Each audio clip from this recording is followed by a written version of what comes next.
Buen día, profesora. Nosotros somos el equipo 5 y les vamos a presentar el tema de epilepsia y su relación de la fisiopatología con la dieta. Primero, a modo de introducción, tenemos que la epilepsia es un trastorno compulsivo, crónico, no transmisible, que es de la predisposición permanente para desarrollar crisis epilépticas. Esta se caracteriza por convulsiones recurrentes, que son episodios breves de movimiento involuntario que en ocasiones se acompañan de pérdida de la conciencia y control de la función intestinal o vesical. Estas convulsiones se deben a descargas eléctricas excesivas de un grupo de células cerebrales y pueden ir desde episodios muy breves de ausencia o de contracciones musculares hasta convulsiones más prolongadas y graves. Como tal, tenemos que las crisis epilépticas se clasifican principalmente según la zona en donde produzcan la actividad. Tenemos aquellas que son focales, que se dice que es cuando se producen a causa de la actividad en una sola parte del cerebro. Estas entran principalmente en dos categorías, que puede ser con pérdida de la conciencia o sin pérdida de la conciencia, y se clasifican según también el lóbulo donde tienen origen. Y la otra clasificación son las crisis epilépticas generalizadas. Estas se producen en todas las áreas del cerebro y se clasifican en atónicas, mioclónicas, tónico-clónicas y de ausencia. Las atónicas son cuando se produce una pérdida de control muscular. Las mioclónicas son con movimientos espasmódicos breves, no repetitivos. Las tónico-clónicas son las más intensas, producen rigidez, espasmos y sacudidas violentas del cuerpo. Y las crisis de ausencia son las más leves. Estas producen simplemente que el paciente se quede mirando en un punto fijo en el espacio y rara vez implica contracciones musculares. Bueno, hablando sobre la fisiopatología de esta enfermedad, vamos a tener que en un inicio vamos a recibir un estímulo de tipo eléctrico que va a despolarizar nuestra neurona, la primera neurona de esta cadena. Y entonces este voltaje va a abrir los canales de sodio. Este sodio va a entrar y va a abrir los canales de calcio. Este calcio al entrar se va a unir a la calmodulina y este complejo de calcio más calmodulina va a favorecer que se mueva una vesícula o varias vesículas que contienen glutamato, un neurotransmisor muy importante en la corteza cerebral. Entonces, este glutamato va a ser exocitado y a su vez va a unirse o ser captado por un receptor de tipo NMDA. Este receptor al internalizarlo lo va a favorecer que el glutamato vaya y abra canales de sodio, continuando así la misma cadena y perpetuando el impulso. Ahora, hay un mecanismo inhibitorio o regulador de este anterior, que es el del GABA. El GABA, otro neurotransmisor importante, al ser excitado, se va a unir a otros receptores de tipo GABA A o alfa. Y ese GABA ya internalizado va a abrir en la siguiente neurona los canales de cloro. El cloro, por tener una carga negativa, va a repolarizar esa neurona en la que está entrando. Al repolarizarla, va a interrumpir la transmisión de ese estímulo.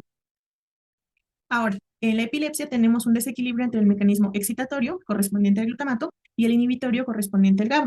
Es decir, puede estar aumentado el excitatorio o disminuido el inhibitorio. Aquí, pues, este movimiento de la vesícula de glutamato también va a requerir mucha energía del ATP y esta se va a obtener por la fosforilación oxidativa y va a hacer un trabajo de sobrecarga para nuestras mitocondrias. Al mismo tiempo, el calcio que entra va a sobrecargar también a nuestras mitocondrias y va a formar poros en ellas, dañándolas. En el cuadro clínico de la epilepsia vamos a tener las convulsiones, que son movimientos involuntarios producidos por una actividad eléctrica normal del cerebro y pueden variar en su intensidad y frecuencia, ya que podrían durar de 2 minutos, pero si dura más de 5 minutos se considera como una emergencia médica, ya que podría causar daño cerebral. Otro de los signos son los espasmos que se dan por una elevación en la excitabilidad neuronal y pueden causar cambios en los canales de calcio, sodio y potasio. Y pueden ser de tipo flexores que se dan en los brazos y piernas, los extensores que se dan cuando la espalda se arquea y mixtos, que es una combinación entre ambos. Otro de los signos van a ser la pérdida de control de esfínteres que se da por alteraciones en la corteza motora. Esto suele suceder durante el evento de convulsión. La persona pierde el control de los esfínteres urinario, anal y faringio. El faringio cuando la persona despierta suele tener dificultad para hablar o tragar. En los síntomas vamos a tener el síncope, que va a ser la pérdida de conciencia por falta de flujo sanguíneo. Otro de los síntomas es la confusión. En la epilepsia aparece después de una crisis convulsiva, donde la persona despierta y puede parecer desorientada y puede tener dificultad para recordar lo que pasó. Otro de los síntomas son los fosfenos, que se refieren a la percepción de luces o colores brillantes que pueden ocurrir durante una crisis o antes de una crisis. Y la parestesia, que es la sensación de adormecimiento, que es el famoso hormigueo. Ahora vamos a hablar de la dieta. En cuanto a la dieta, vamos a hablar de una dieta tipo cetogénica, que consiste en que en la alimentación se agreguen altos niveles de grasas, bajos niveles de carbohidratos y niveles medios de proteína. Todo esto para tener la producción de cuerpos cetogénicos. Esto será explicado más adelante por mi compañera Arancha. Ahora, al haber un cambio en la cantidad de macronutrientes en la dieta, sí recordamos que en clase se nos mencionó que en el caso de las grasas se debe tener un consumo de 20 a 30%. En esta dieta debe haber un consumo del 70 al 80%, es decir, se va a aumentar. Y esto va a equivaler a un total de 1.600 kilocalorías por día. Para el caso de los carbohidratos, se nos mencionaba que debía de haber un consumo de 50 a 60%. Sin embargo, en esta dieta, el consumo se va a reducir a 5 a 10%, lo cual va a equivaler a 200 kilocalorías por día. Y bueno, finalmente, en el caso de las proteínas van a tener un nivel medio, entonces lo vamos a dejar en un 15 a 20%, lo que va a equivaler a 400 kilocalorías al día. Estos datos están basados en que el consumo de nuestro paciente será de 200 calorías al día. Ahora, hablando más específicamente de los alimentos que se deben de incluir, lo voy a mencionar en el orden de prioridad de consumo. Entonces, vamos a estar hablando de que primero vamos a incluir pescados. En primer lugar va a estar el salmón, le sigue la sardina, después la caballa y finalmente el atún. En cuanto a las carnes, es preferible el consumo de carnes naturales y evitar las carnes procesadas. En primer lugar tenemos a la carne de res, le sigue la carne de cerdo, después la carne de pollo, después la de cordero, la de bisonte y finalmente la de conejo, junto con las carnes de caza, que podrían ser de pato o venado. Ahora los quesos. En primer lugar vamos a tener el queso cheddar. Le sigue el Gouda, después el queso azul y finalmente el parmesano y el mozzarella.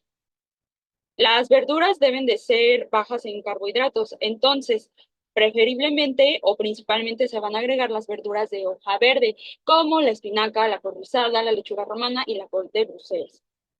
Después van a ver las verduras crucíferas, que son, o me estoy refiriendo al brócoli y a la coliflor.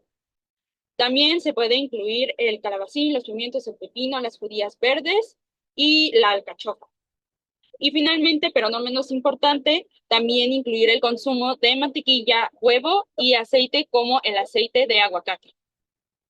Ahora bien, como estuvimos comentando en clase, esta dieta es hablando de manera general, entonces los datos son muy generales y van a ser aplicados o van a ser aplicados a un paciente que llegue a consumir 2.000 calorías al día. Sin embargo, a nuestro consultorio van a llegar pacientes con diferentes condiciones y con diferentes tipos de alimentación y se debe de modificar cuidadosamente dependiendo de la alimentación.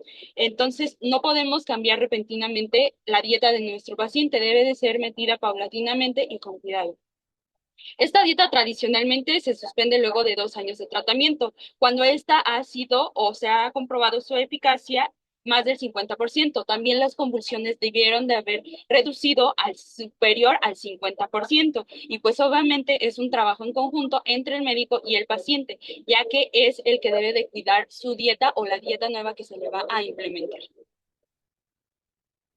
Bueno, esta dieta, ¿cómo nos va a ayudar en el caso de la patología?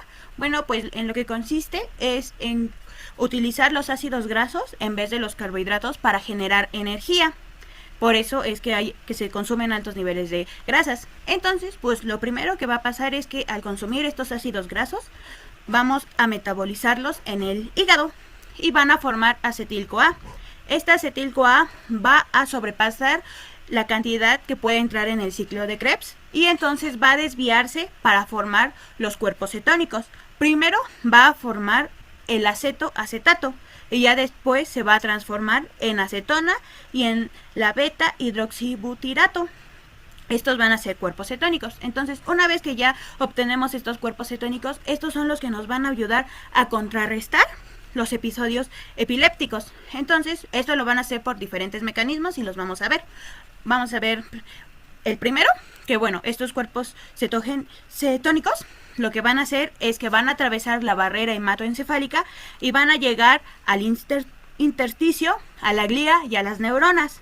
Una vez que están en estos lugares, van a utilizarse como sustratos en dos procesos importantes, en el ciclo de Krebs y en la cadena respiratoria. En estos dos procesos lo que vamos a obtener nosotros va a ser ATP, pero a diferencia del metabolismo por carbohidratos o proteínas, este ATP lo vamos a obtener sin especies reactivas de oxígeno. Y esto lo que nos va a dar es que van a generar estabilidad en la actividad de las neuronas y van a reducir su excitabilidad. Esto sabemos que si estos factores están alterados, se van a favorecer los episodios epilépticos. Entonces, al estar controlados, van a disminuir. Otro de los mecanismos que tenemos es que estos cuerpos cetónicos nos inhiben a la enzima glutamato descarboxilasa, que es la encargada de sintetizar al glutamato. Como ya lo vimos en la fisiopatología, este glutamato es uno de nuestros neurotransmisores, que se encuentra más en la corteza cerebral y que también, por estar aumentado, nos va a producir más episodios epilépticos. Entonces, pues al inhibir a su enzima, reducimos los niveles de glutamato y a la vez estos niveles bajos van a estimular la síntesis del GABA, que también, si vimos que su actividad está reducida, favorece a que haya episodios epilépticos. Pero pues aquí va a estar aumentada y esto a lo que nos va a llevar es que va a haber una reducción de la excitabilidad de las neuronas. De nuevo van a disminuir los episodios epilépticos. Después tenemos otro mecanismo. Estos cuerpos cetónicos también van a mejorar el estado redox del hipocampo. Y al hacer esto, esto lo hacen porque van a generar más NADH en relación con el FAT-H2, que son cofactores enzimáticos en las reacciones redox. Esto lo que nos va a generar es que van a estabilizar la cadena respiratoria, van a permitir menor fuga de especies reactivas de oxígeno en la mitocondria y nos van a promover la síntesis de antioxidantes, como el glutatión reducido. Y esto lo que nos va a permitir es que el ADN mitocondrial quede protegido. Y esto nos va a llevar a que haya una estabilidad de la actividad neuronal. Como lo había comentado nuestra compañera Isa, es que las mitocondrias van a encargarse de generar el ATP para que se genere estos impulsos eléctricos.